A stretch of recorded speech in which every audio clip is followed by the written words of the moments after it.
बारंबार नमोस्तु महाराज जी एवं इच्छामि। महाराज जी, मेरा एक कहना है कि जब कोई साधु या कोई बड़े लोग जो सज्जन हैं जिनकी प्रामाणिकता हर वक्त होती है, यदि उनके कहने पे भी कोई कार्य सिद्धि नहीं हो पाती है तो उन लोगों का फिर आप लोगों के सोच क्या रहता है कि उन लोगों को कैसे समझाया जाए? देखो बाबा, मैं व्यक्तिगत रूप से अपना कहता हूँ,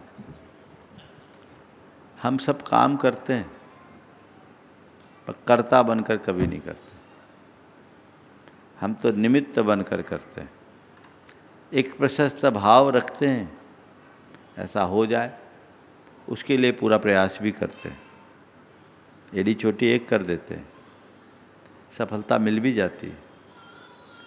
सफलता मिलने से बहुत हर्ष नहीं होता, और कदाचित सफलता न मिले तो मन में कोई गम नहीं होता, क्योंकि हमारे मन में ये बात बैठी है, हम तो केवल निमित्त हैं। होनहार जो होगा सो होगा, नहीं किया तो नाराज़गी किस बात की?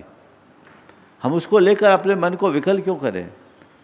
हम जिम्मेदार तो हो सकते हैं पर ठेकेदार नहीं बन सकते। इसमें एक थोड़ा सा प्रश्न पूरी है। बात सुनो, हम जिम्मेदार हो सकते हैं, ठेकेदार नहीं।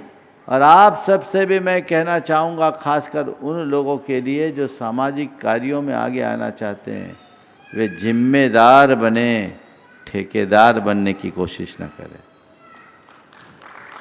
जिम्मेदार बने माने दायित्वपूर्ण तरीके से काम को करे, पर ठेकेदार न बने कि अब काम हम करें तो सामने वाले को वही करना होगा जो हम चाहें।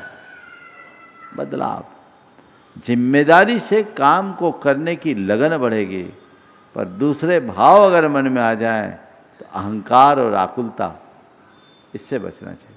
चीज़ें होती है।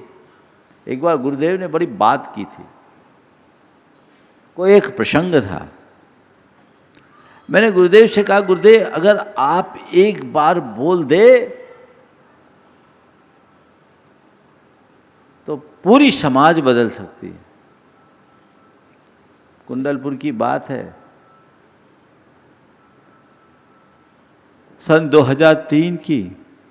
उन्होंने कहा, प्रमाण सागर जी आप समाज को जानते नहीं हो। ये समाज, उनके शब्द सुनना, ये समाज पांव धो करके सिर पे गंदोदक लगाती है, पूजा करती है।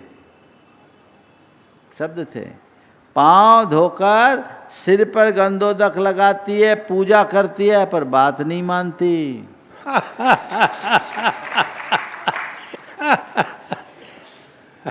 ये कुंडलपुर की बात है। तो हमें तो वो मंत्र मिला हुआ है। तो अब बात नहीं माने तो बात करना ही बंद कर दे रहे।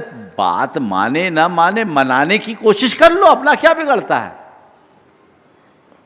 सामने वाले को मनाने का प्रयास करो, मान जाए तो बहुत अच्छी बात, न माने तो खुद को मना लो। जी महाराज जी, तो नमस्ते। मंत्र है, समझ गए? और क्या बोलना चाह रहे हैं? हाँ, मैं ये कह रहा था, कई बार आपके मन में ये वेदना नहीं होती जब वो समाज की कोई प्रतिष्ठित चीज़ हो, जैसे कोई भी अन्य स्थली जिन चीज़ों पे 35-35 साल 40-40 साल से चीज़ें अच्छी चल रही हैं और उनमें कोई इश्यूज आते हैं, उस टाइम मन की वेदना आप लोग कैसे कंट्रोल करते हो? वो ये बहुत जरूरी चीज़ है। देखो भाई, यही अंतर है आप लोगों में और हम लोगों में। आप कर्ता बन करके बैठते हो, हम निमित्त बन कर बैठते हैं। हम ये मानते भैया होगा तो हो जाएगा, कोशिश करो, चीज़ें होगी। खरपतवार तो उगते ही रहते हैं भाई, निदाई गड़ाई कर लो, काम खत्म। कई बार खरपतवार खतरनाक होती महाराज जी, पूरे खेत को खा रही है। नहीं, आजकल कुछ ऐसे स्प्रे आने लगे हैं। अब थोड़ा थोड़ा देखना अब कुछ नहीं पड़ेगा। कहने को। नमस्ते।